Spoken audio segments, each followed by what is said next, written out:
Good morning, listeners. David Wright here, and I'm your host of the Disruptive Innovators, Champions of Digital Business podcast. And this morning, I am joined by Nick Szymanski. Nick, how are you?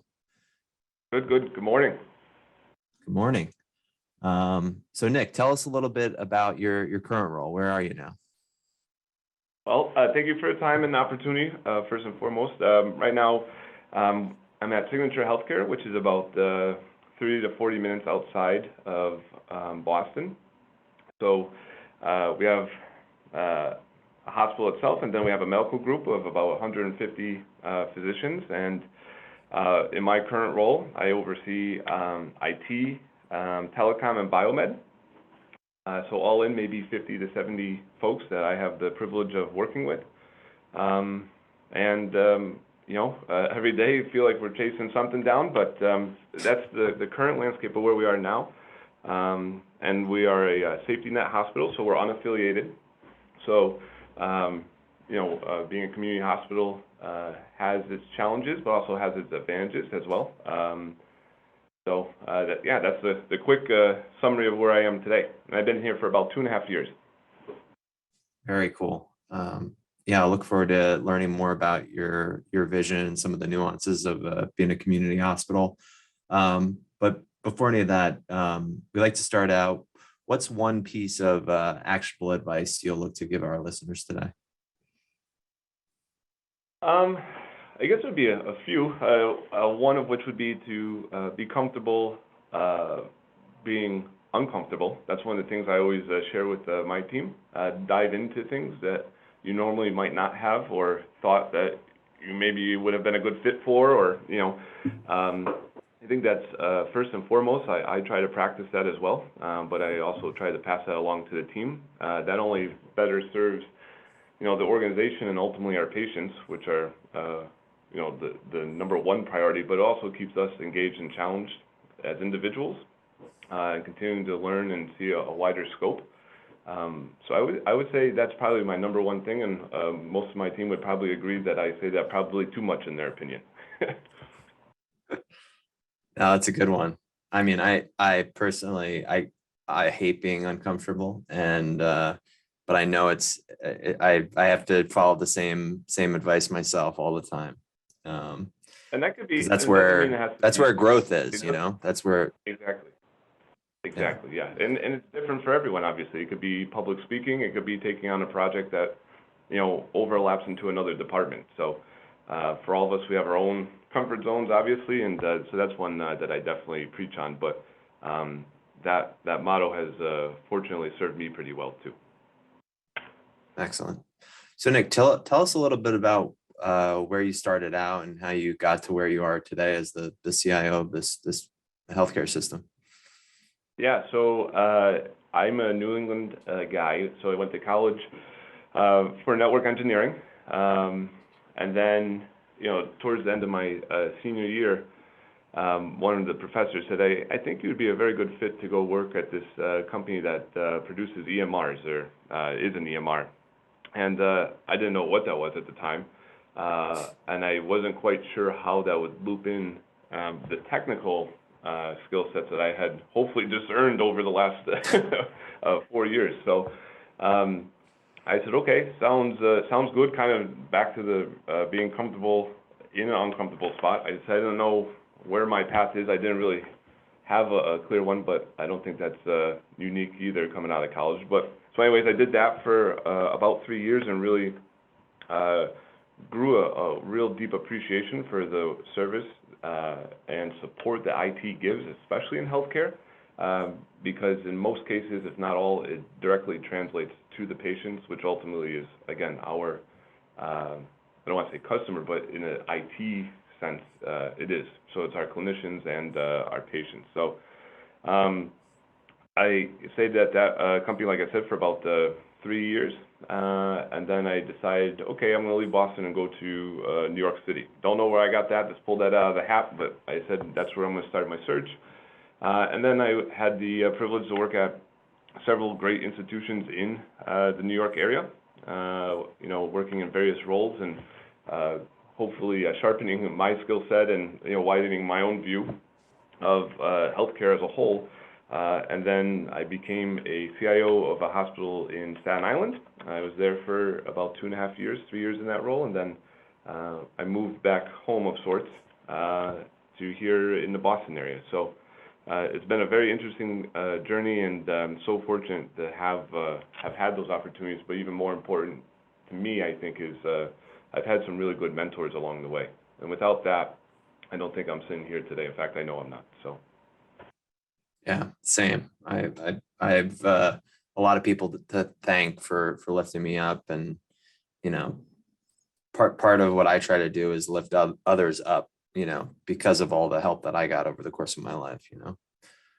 I would jump in. I would actually say that's probably the greatest success is when you're able to help a team or pass along some skills that someone passed along to you, or even some guidance, and it really comes, it produces a favorable outcome. That to me is probably the most rewarding, thing that can happen. So, and fortunately enough, there are a good amount of mentors out there, but it shouldn't go unnoticed or unstressed. Really, that's what I feel leaders should be, and I try to live by that the best that I can too. I agree. Yeah, I get the most joy out of that. A lot of the successes that we've achieved, are great, and they're fleeting. But when you can really dig in with an individual and see the lights go on, or it's very, like you said, it's very rewarding. So what's one of the most important things that you've learned over the course of your career, over the course of your life, and what was life like before learning it and after learning it?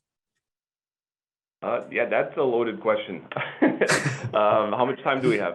I get that a lot. Yeah. I think from the actually it blends into both work and personal. Is really just being true to yourself, and it sounds very cliche, and it is to a degree, but always being transparent, whatever type of relationship that is, whether it's in work or out of work. If you do that, you garner trust, and as you move into different roles, including a lot of leadership roles, your success is dependent on a lot of other folks, and if you don't have good relationships with them, and are transparent, or I think that's going to really limit the amount of success that you're going to be able to have, right? If someone doesn't trust that you're trying to do this for the best interest of the patients or the organization or the clinicians, and they look at it as a self-serving goal, I don't think you're going to get much buy-in, right? So, and it ties into another thing I also share with the team, and that's, what makes a very good IT team is doing the basics consistently and consistently well, right? And to me, being viewed as a trustworthy person or a transparent person, those are very basic things, but that's what separates you from another team member potentially if you're viewed as being truly genuine. So, I stick to that motto as well often, and that has served well. And that can mean that you're going to have tough conversations, but they trust again that you're coming from a good angle. It's not mean-spirited, and it's not self-serving. So that I would, if I had one big magic wand, I would wave that across multiple arenas. For me, that has been very beneficial. It's huge. I mean, that was something that I struggled with over the course of my life, particularly in personal conversations, but having those difficult conversations kind of lends itself to what I said before about not liking being uncomfortable. But, lying by omission is just as bad as lying, right? So getting uncomfortable. Yeah, go ahead. Absolutely. And there's one too for the especially in IT. I think a skill that's an important, or a trait to be able to have, is to be able to translate. And what I mean by that is it's our, and even my responsibility, to communicate out to various end users or customers or leadership, and not talk the IT talk to them, because they, one, won't understand me, two, they don't need to, because that's my job, right? But they need to be able to understand, why is it important that I'm telling them what I'm telling them, or if we choose A over B, why is that a big deal? And especially in IT, where sometimes we get labeled a little bit of, that we could talk in protocols and all that stuff. Well, yeah, we do, but we can do that in our own setting and then make sure that when we're out, again, with the end users or customers, that we're able to effectively communicate why it's important to the person we're speaking to. And once that clicked in for me, that really went a long way, I think. Yeah. When we're speaking with our business partners within an organization, that level of organizational change management is a huge part of what we do, right? Exactly. Taking strategic directives and converting them into executable actions, right? Exactly. So, Nick, I know that I've learned some of my biggest lessons from, projects or life happenings, failures, because that's where I experienced the most growth over the course of my career. What's one of your biggest learning moments, one of your biggest failures, if you will, and what did you learn from it? Yeah, so it's kind of dovetail into what I just mentioned, and that was the ability to translate. So early on in my career, I remember a few projects that whether my communication internally to IT wasn't strong enough and they didn't understand why we were doing it or how we were doing it, so that put the success of the project at risk, right? Because they're like, I didn't know about this. And again, also to the business partners of, hey, we're doing this. This is what it looks like. This is your impact. Even though I may have tried, I didn't do it as well as I needed to for them to click. So then when the projects did go live, they weren't viewed as successful, even though we had put in all this effort and time and energy into it. I didn't, again, effectively communicate with the business partners, again, to even know what the future state was, but even to ask their, viewpoint of, well, what should that even look like, rather than IT just building something and dumping it kind of in your lap and saying, hey, we did this, isn't it great? I think understanding, that value is really the perception of the customer, right? And then being able to communicate to that, like I said a few times. So, yeah, early on, that I would definitely say that was my weak spot and my blind spot for sure. And you continue to work on that. You're always trying to understand why someone might benefit, or in some cases not benefit, and you need to communicate to that. Hey, you're going to have a change, and here's what it is, and you may not view it as favorable, but here's why we're doing it, right? This is kind of give them the whole picture. So yeah, early on, that was definitely a spot that I had some trouble with. Yeah, and enrolling those people can be tricky. And I find, it goes back to an episode we just had where, hopefully it's starting with a challenge and trying to help those docs or whoever it might be understand that challenge and why we're trying to solve for it. And, there's going to be holdouts, right? But hopefully getting as many of them kind of excited about what's possible. And then kind of also including them in the conversation, without letting them derail it, right? Which is a tricky, tricky balance. Yeah. Very cool. So yeah, let's talk a little bit about actually, before we get into your vision for Signature Healthcare, what's one of your favorite books right now or blogs? It could be now or all time. What's a literary piece you might recommend to our listeners? I'm actually going to take a lazy answer out, but it's genuine. And I actually enjoy reading, different articles and listening to different peers on LinkedIn. Again, it's a lazy answer, but it's a true one.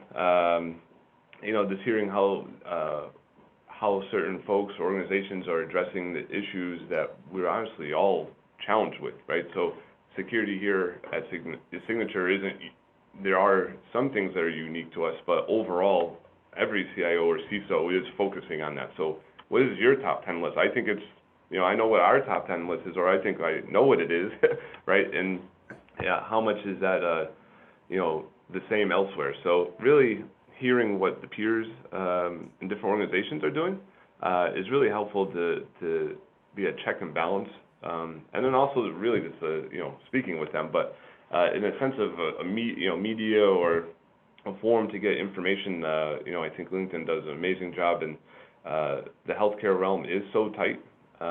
It is a tight-knit group, which Right. is awesome, and everyone has always been willing to help out and take phone calls and kind of hash things out and share experiences. So that's why I value that forum so much, because I really respect the folks that are that I'm listening to or I'm reading about and what they're excited about, and seeing if I can weave that in somehow here. So that's where I spend the majority of my time. And with the little one at home, I don't have too much time to sit down and to read a few books at the moment. But so that's when I do have a few minutes. That's where I'm going. I hear that. I mean, I've been, if I'm lucky, I listen to Audible on the subway. So that's my consumption, but I build my book list. But I agree, LinkedIn has been huge. And I love what you said about kind of that consortium of knowledge, because part of what we're doing in our role in speaking with multiple health systems, working with multiple health systems, is kind of gathering, first getting a agreement that it's okay, but gathering almost this research group data, this benchmarking data, that as we engage with new health systems, we can say, hey, this is what this organization is doing that they found helpful for their medical group. This is what this organization is doing, and so on. And I think, like you said, it's incredibly helpful to kind of get a sense of what the community is up to. Yeah, So it makes a lot of absolutely. sense. So yeah, so that being the case, what's your vision for Signature? What are you guys up to? Push the envelope as much as we can. And what I mean by that is, and I'll use the buzzword or phrase, the digital front door. We're trying to get that moved up and get to our patients rather than having to, rely on them coming here to a physical space. So that's not unique to us here either. Many organizations, if not all, are doing something probably in that line. But really being methodical in what our approach is, understanding the community that we serve, what challenges come with that, and what opportunities we have, is really a main focus of ours. And again, to get a lot of the tools and information into the patient's hands, rather than relying on them to come here.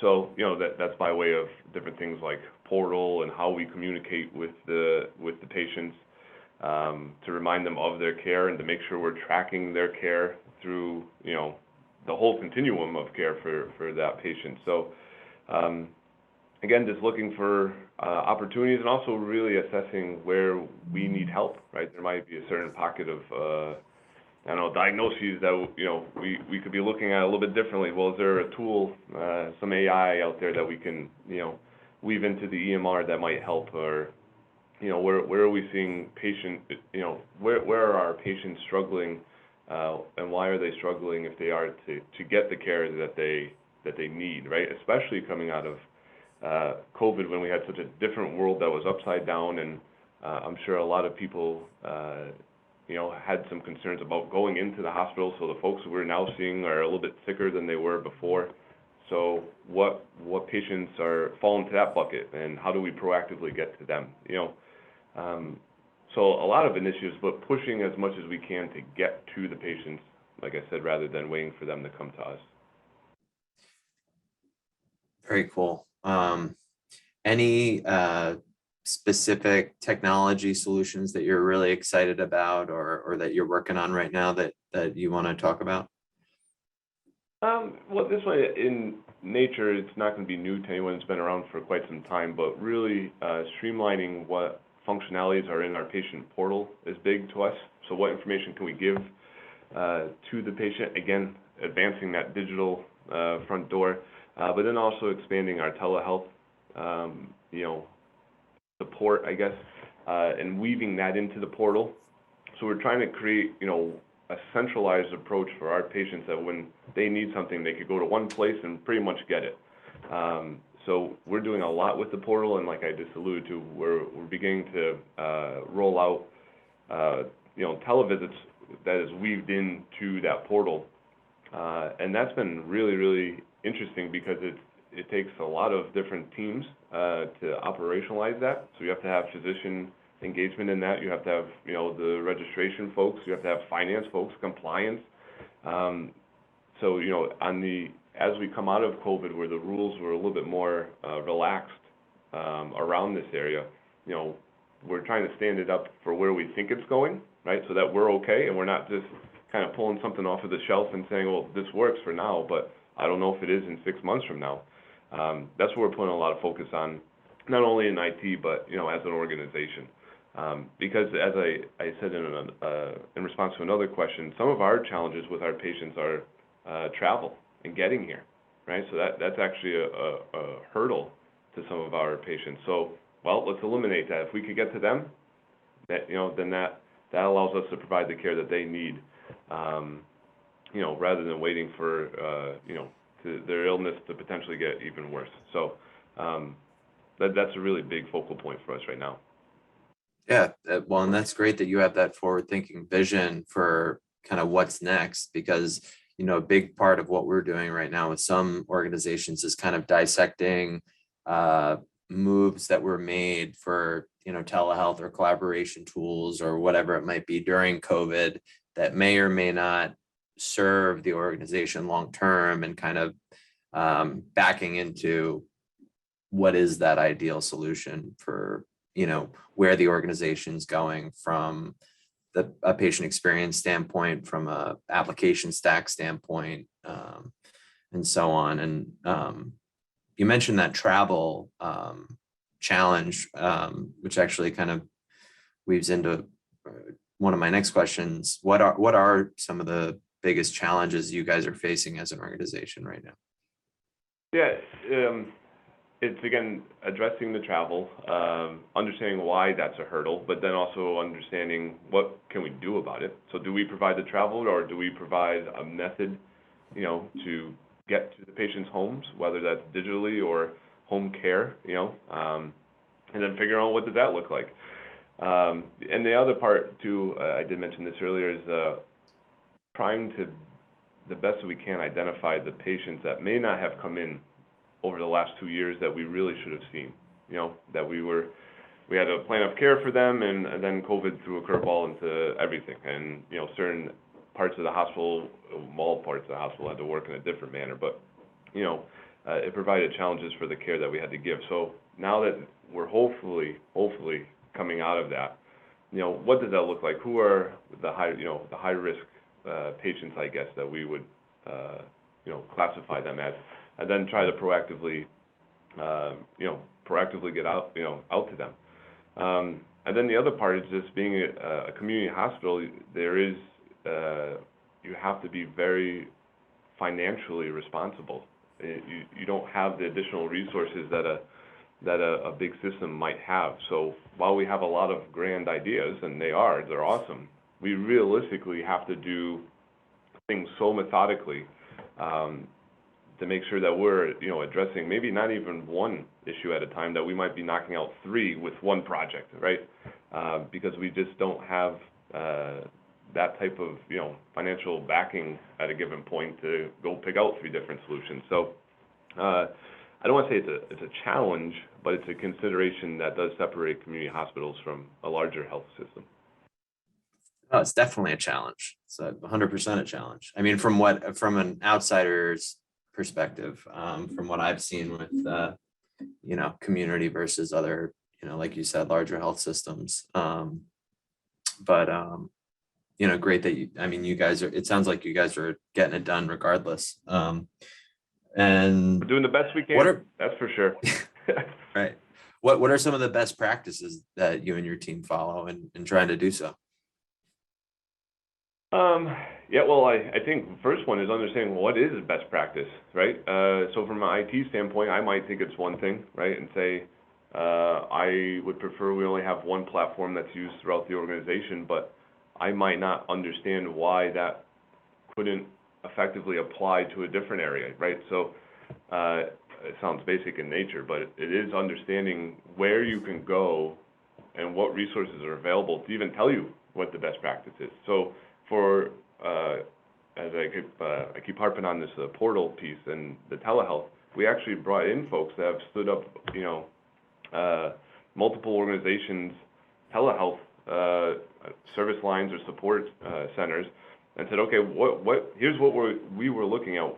Did we miss anything, and what other considerations should we have? So, just understanding what that best practice is, but then making sure you have everyone at the table that does need to be there, right? So maybe someone might say, well, that sounds like an IT thing, but as I said earlier, you have finance, you have registration, you have physicians, legal. I mean, there's so many different folks, and it has to check off everyone's requirements in order to do that. But understanding what is it we're trying to achieve, that best practice, understanding what that is, has actually been very interesting to me, especially as we discussed the portal and televisits, because I honestly thought it was going to be a little bit easier than it is.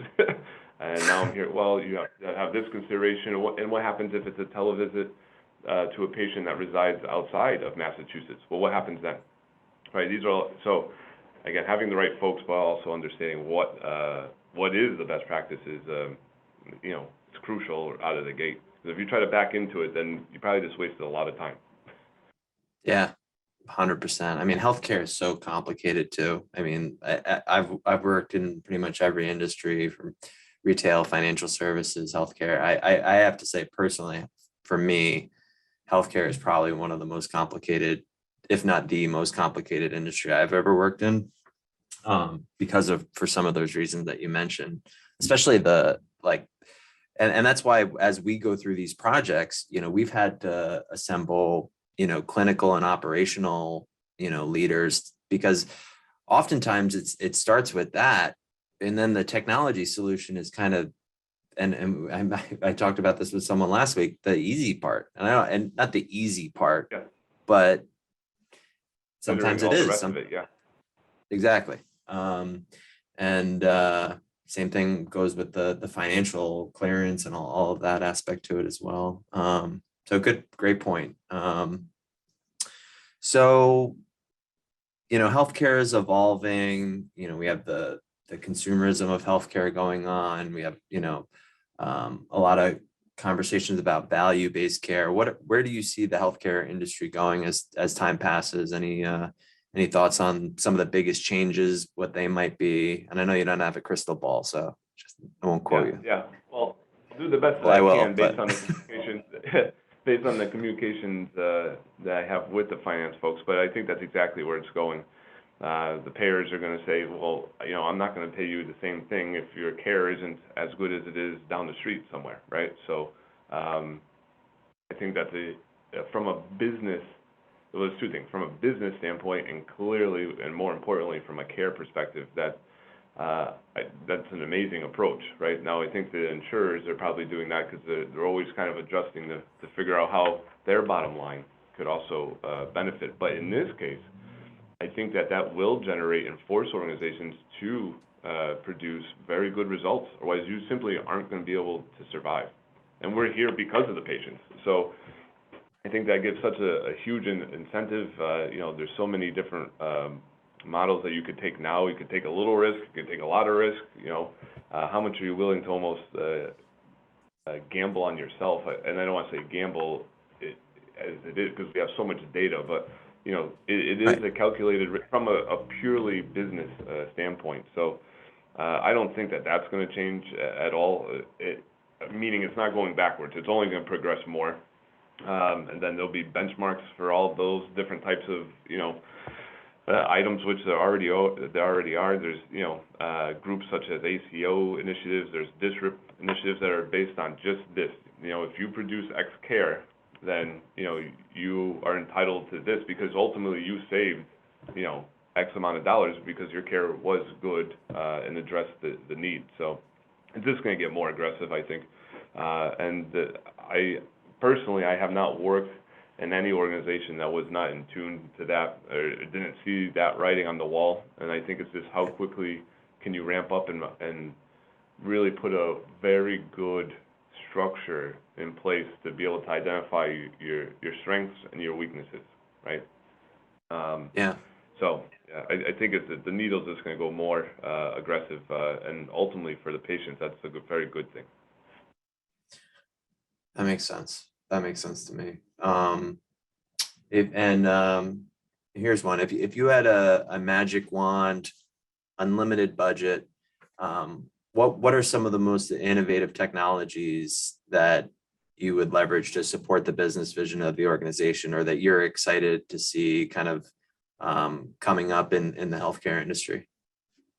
Yeah, so I have somewhat of like, I have one that some organizations are starting to tinker with, and then I have like a pipe dream. But the first one would be utilizing drones. And it sounds maybe a little bit silly, but given what we already talked about in getting to the patients with it, maybe that's delivering medications. Maybe, that's, they already do have cameras on it, and you're able to get to them.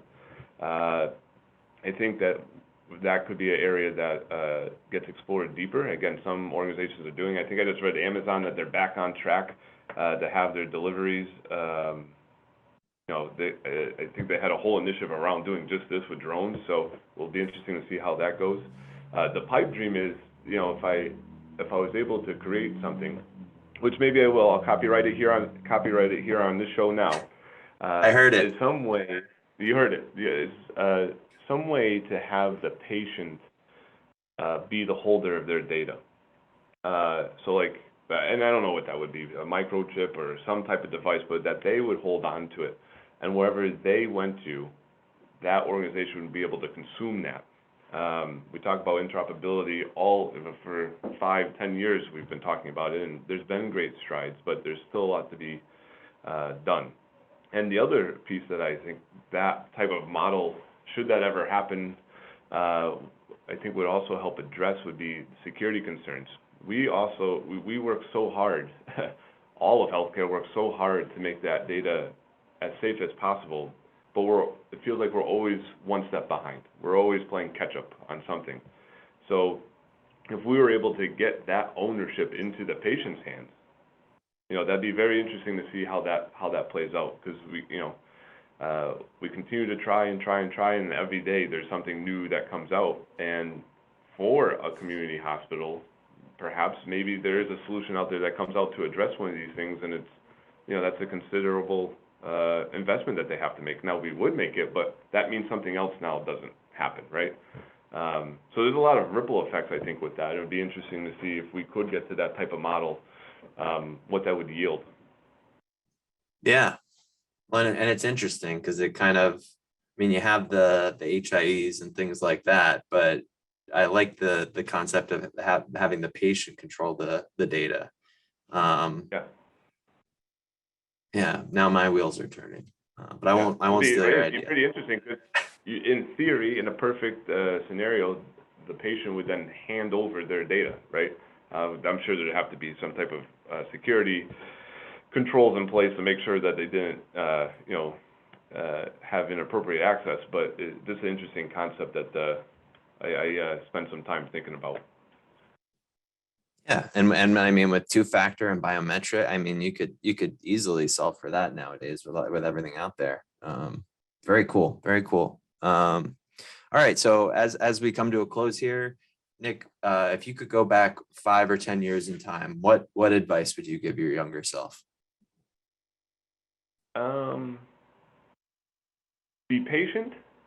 I think at times I was hoping to move into different roles, probably earlier than I could have or should have. So I think I would tell myself that. And the other thing, which now I try to communicate at least, is to recognize the emotional intelligence and the human aspect of a team. It's not always transactional. People are going to have bad days. They have outside things that are happening, good, bad, and different, and to recognize that. And in IT, one of my go-to phrases is, healthcare is 24/7, and so is IT. And people, that can burn some people out, especially with the amount of projects we're doing and how much the organization may be weighing on. But it doesn't just impact the person who shows up here to work. It impacts their family. When we have these go lives and, it's a weekend without their family, to hopefully pass along that appreciation to all those who are impacted. It's not just that individual. So when I say emotional intelligence, the human aspect, I mean that. That means they're not seeing their kids for a weekend, perhaps, or they're not going to be home for dinner tonight, and to appreciate that. So I would tell myself to settle down a little bit 20 years ago. And also, like I said, I try to communicate that now, but to really place a strong importance on the human element of the team. I love that. It's great that Signature has a leader in IT that's focused on that emotional intelligence, and that's from what I found, the best leaders are leading that way. So kudos to you, Nick. Well, thank you. 100%. Well, Nick, I just want to thank you again for coming on the show. We had a blast having you on.